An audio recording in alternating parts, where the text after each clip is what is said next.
정중부는 벽상공신이 된 이이방 이고를 불러 말했다. 이제야 나라가 바로 선 것 같구나. 앞으로도 우리 세 사람은 한마음 한뜻으로 움직여야 고려의 안정을 이룰 수 있다는 것을 명심하거라.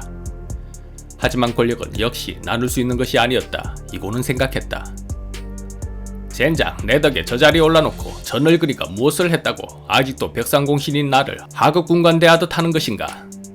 개덧장 떼고 싸운다면 한 주먹거리도 되지 않을 놈이 마음 같아서는 확 그냥. 이의방은 생각했다. 이번 일은 내가 가장 큰 공을 세웠고 이고는 그저 옆에서 구경만 했을 뿐인데 이렇게 나와 동급으로 대하는 건 아니지 않는가. 저놈이 무엇을 했다고. 정중부는 생각했다. 아무것도 모르는 어린 것들이 하루아침에 권력을 얻었으니 더욱 기고만장해질 것이다. 적당히 밟아주지 않는다면 훗날 내게도 도전할 놈들일 것이야. 한편 문신 출신의 동분면 병마사 김보당은 의종이 폐위되었음에 크게 분노하였다.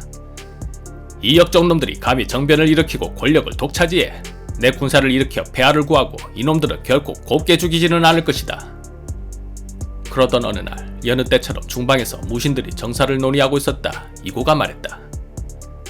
유배된 패주를 언제까지 살려두시려 합니까? 그가 죽지 않는다면 지방 어디에서 역신들이 들고 일어날지 알 수 없습니다. 화근의 싹은 미리 뿌리채 뽑아야 합니다. 정중부는 고개를 젓다. 그 점은 이미 조정에서 결정난 일을 왜 또 들먹이는 것이냐. 패주를 살려준다는 조건으로 태우폐하께서도 우리를 받아준 것이니 그 점은 더 이상 거론치 말거라. 내 고려의 영광을 찾고자 거사를 일으켜 성공했거늘 이 자리에는 쓸데없이 앉아있는 늙은 소인배들이 가득하구나. 이래서야 무슨 일을 한단 말인가. 화가 난 이고는 중방회의고 뭐고 뛰쳐나가 버렸다. 정중부는 어이가 없었다. 자신과 함께 나이든 무장들을 늙은 꼰대 취급하니 화가 치밀어 올랐다. 하지만 어쩔 수는 없었다. 이고의 위세가 워낙 대단하니 함부로 했다가는 오히려 당할 것은 자명한 일이었다. 하지만 괘씸한 건 괘씸한 것이다. 정중부로서는 이러지도 저러지도 못하니 더욱 답답할 노릇이었고 퇴청하여 집에 머물면서도 자꾸 이고가 했던 모욕적인 말이 머릿속에서 떠나지 않았다. 그때 아버님께서는 무슨 일로 그렇게 한숨 지으십니까? 누군가 보았더니 아들 정균이었다. 오, 균이로구나. 무슨 고민이 있으십니까? 정중부는 낮에 중방에서 있었던 일을 아들에게 털어놓았다. 정균이 한참 동안 생각하더니 조심스럽게 말했다. 이미 이이방과 이고가 세상을 손에 쥐었으니 어찌하겠습니까? 아버님께서는 그저 참으셔야 합니다. 참으라. 내 언제까지 저 어린 놈들에게 뒷방 늙은이 취급을 받으며 살아야 한단 말인가. 참다 보면 기회는 올 것이니 때가 된다면 소자가 나서서 아버님의 근심을 덜어드리겠습니다. 정중부가 생각하더니 고개를 끄덕였다. 네 말이 옳다. 지금은 저 두 놈을 건드렸다가는 오히려 우리 가문이 위태로울 것이다. 권력은 나눌 수 없는 것. 지금은 두 놈이 친형제처럼 지내고 있지만 언젠가는 서로 먹이를 다투는 범처럼 싸울 것이다. 내가 올 때까지 나는 무슨 일이 있더라도 참을 것이다. 정중부는 그날 이후로 더욱 몸을 낮추며 지냈고 그 사이 이이방, 이고, 채원 등의 권력은 더욱 강해졌다. 그들은 세상에 무서울 것이 없었다. 날이 갈수록 노장들을 더욱 무시하고 기고만장해지자 결국 참지 못한 노장파 대장군 한순, 장군 항공, 신대예, 사직제, 차준규 등이 반발하자 이이방은 이고와 함께 이들을 모두 잡아 죽였다. 정중부의 염려대로 한참 기세가 날카로운 젊은 장수들을 공격하다 오히려 역공을 당한 것이다. 이의방과 이고의 권세는 왕을 능가하였고 조종 신료들은 두 사람을 왕을 대하듯 하였다. 하지만 달도 차면 기우는 법. 바짝 몸을 낮추어 때를 기다리던 정중부가 명종을 알련하였다. 폐하, 벽상공신이며 대장군 정중감 이이방이 위로는 조정을 떠받들고 있고 아래로는 군의 질서를 확립하니 만조백관들이 근심없이 살고 있습니다. 마땅히 큰 상을 내려 그를 위로하심이 옳을 듯합니다. 명종은 기뻐하였다. 이렇게 참지정사께서 젊은 장수들과 화합하시니 조정이 더욱 안정되어 짐이 마음을 놓을 수 있어 마땅히 그대의 말대로 할 것입니다. 헌데 위의경 또한 공이 큰 것으로 아는데 함께 상을 내려야 하지 않겠소? 정중부는 무겁게 고개를 젓다. 그자는 한 일이 없습니다. 그저 이이방을 졸졸 따라다니다 분에 넘치는 자리에 오른 격이지요. 공을 따지지 않고 모두에게 상을 내린다면 장수들이 폐하를 만만하게 볼 것입니다. 우선 이방에게 큰 상을 내리시어 다른 신료들에게 보이신다면 나머지들은 더욱 폐하께 충성하고 공을 세우고자 할 것입니다. 명종은 그 말이 옳다 여기고 이방의 집에 금과 비단을 포함한 각종 보물을 보내었다. 이고가 이 꼴을 그냥 보고 있을 리 없었다. 중방회의에서 크게 화를 내며 불만을 표현하였다. 아니, 내가 아니었다면 지금의 폐하께서도 없으셨거늘 폐하께서는 어찌 내게 이럴 수가 있단 말입니까? 정종부가 불나는 집에 기름을 부었다. 누가 뭐라 해도 가장 큰 공을 세운 사람은 정중감 이방일세. 자네가 뭘 했다고 언간생신 같은 대접을 받으려 하는가? 뭐요? 이 늙은이가 보자 하니 못하는 말이 없구나. 이고는 결국 화를 참지 못하고 칼을 뽑아들었다. 함께 있던 노장들이 이고를 말렸다. 여기는 조정의 일을 의논하는 중방일세. 자네도 벽상공신의 대열에 올랐거늘 어찌 이렇게도 경거망동한단 말인가? 예전에 저작거리 잡배 같은 행동은 삼가해 주시게. 뭐요 저작거리 잡배? 지금 말 다 하였어. 이쯤 되자 이방이 나서 이고를 꾸짖었다. 장군들의 말씀이 맞네. 시정잡배란 소리 듣지 않으려거든 그 행동부터 조심해야 할 것이야. 당장 그 칼 거두게. 정중부에게 겨누던 칼은 다시 이의방을 향했다. 나나 자네나 같은 대장군의 집주를 겸하고 있는데 자네가 뭔데 나한테 이래라 저래라 명령질인가? 뭐라 명령질? 지금 내게도 맞서겠다는 것인가? 이의방도 철퇴를 들고 이고를 노려보았다. 결국 두 사람 사이에 무서운 기싸움이 벌어졌는데 서로 물러날 기색이 없었다. 하지만 먼저 꼬리를 내린 쪽은 이고였다. 칼을 집어넣긴 했지만 분한 마음은 어쩔 수 없어 또 문을 박차고 나가버렸다. 이의방이 혀를 끌끌 차며 말했다.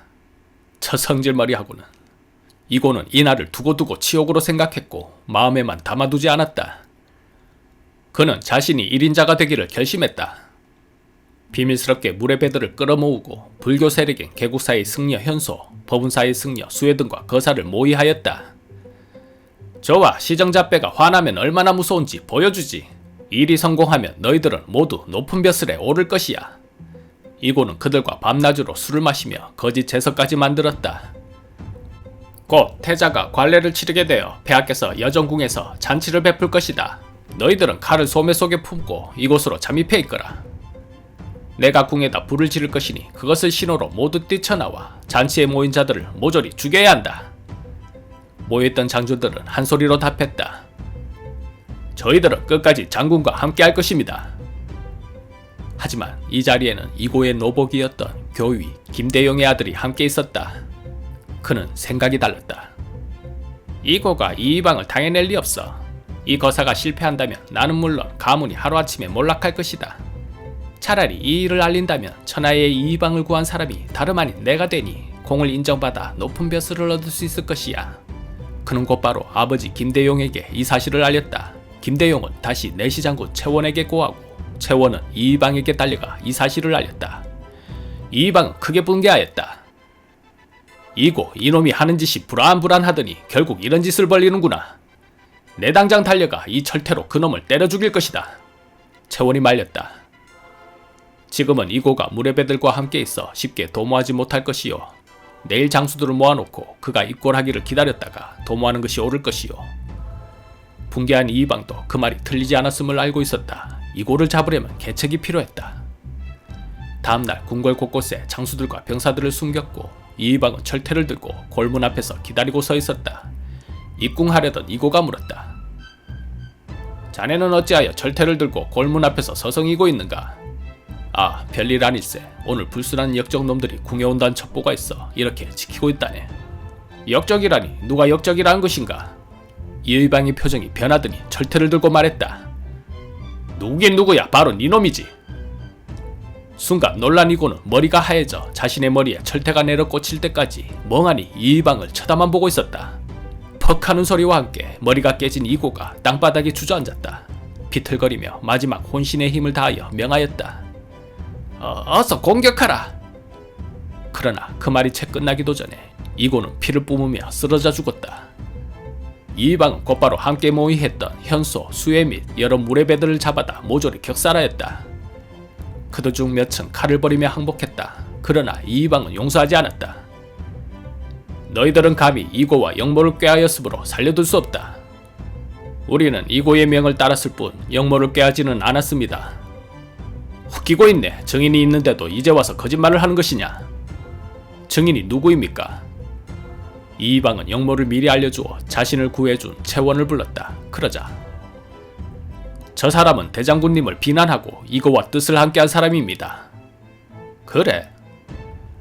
채원이 손사래를 치며 그 말을 부정하였다. 아니요, 거짓말이요. 저놈들이 죽는 마당에 무슨 말이라도 못하겠소. 절대 그런 일 없으니 믿지 마시오. 이방이 싸늘하게 답했다. 네 말대로 죽는 마당에 굳이 거짓을 말할 리가 없지 않느냐. 얼마 후 채원도 결국 모두가 보는 앞에서 이방의 철퇴에 깨져 죽었다. 함께 거사를 성공시키고 벼락 출세했던 이고와 채원이 죽었으니 이제 이방의 권력에 도전할 사람은 어디에도 없었다. 중방의 큰어른 정중부도 이방 앞에서는 고개를 함부로 들지 못할 정도였다. 바야흐로 이방의 시대가 열린 것이다. 그러나 1173년 8월 대장군님, 반란이 일어났다 합니다. 뭐시? 누가 또 반란을 일으켰단 말이냐? 동문면 병마사 김보당이라 하옵니다. 이방이 좌우를 돌아보며 물었다. 누가 가서 김보당을 토벌하겠는가? 소장이 가서 하겠습니다. 누군가 보았더니 금강약차 이민이었다.